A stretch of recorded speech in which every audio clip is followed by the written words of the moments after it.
ravnogorskog pokreta general Dragoljub Draža Mihajlović za Romanijski okrug. Najprije je u crkvi Lazarici obavljena služba Božja i parastos za sve poginule borce ravnogorskog pokreta u prošlom ratu i za sve poginule borce u Otrantinskom ratu od 1991. do 1993. Pružio je njegovo visoko preosveštenstvo mitropolit Nadrobosanski gospodin Nikolaj. Nakon toga je u hotelu Romanija održana osnivačka skupština ravnogorskog pokreta Romanijskog okruga.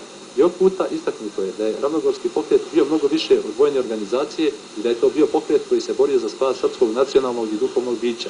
Međutim, komunistički režim gotovo 50 godina pothranjivao se tezom da su četnici bili domaći izdajnici i stavljaju ih u istu ravan sa ustaškom organizacijom Ante Pavelića protiv koje su se četnici borili. Također, skrivana je dobro poznata istina da je general Mihajlović još u maju 1941. otišao na Ravnu goru i poveo ustanak protiv okupatora. Mi smo se borili da očuvamo srpski narod.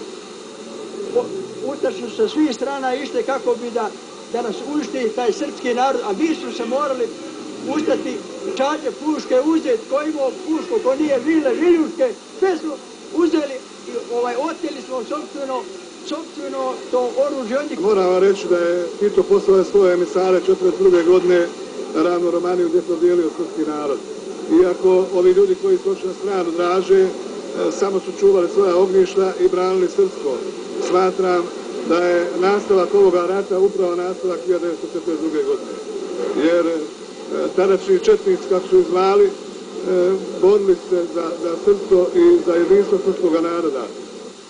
Jedno od programskih opredelenja ovog skupa je javna rehabilitacija svih boraca poginulih u Otrantinskom ratu od 1941. do 1945. i svih kažnjavanih i proganjanih posle 1945. Traženo je i da se napravi evidencija svih poginulih u prošlom ratu i objavljivanje crnih knjiga. Međutim, osnovno opredelenje ove skupštine je jedinstvo srpskog naroda. Ne smijemo se više dijeliti na partizane i četnike, ali ne smijemo zaboraviti nepravdu koja je nanijeta tim četnicima, iako ste zvali Kraljeva vojska otadžbini na ovim prostorima, se nikada nisu zvali četnici. Ja mislim da ovaj dan, upravo dan pomirenja svih Srba na ovim područjima. Opšta ocena ovog skupa je da među braćom ne smije biti granica. Neće biti nikad granica na Drini, ni smije biti granica na Drini. Neće biti. Izabrani su i odbor i radno predsjedništvo ravnogorskog pokreta. Bitno istaći da ova organizacija ima vanstranački karakter i da njeni članovi mogu biti svi oni koji se osjećaju dijelom ravnogorskog pokreta.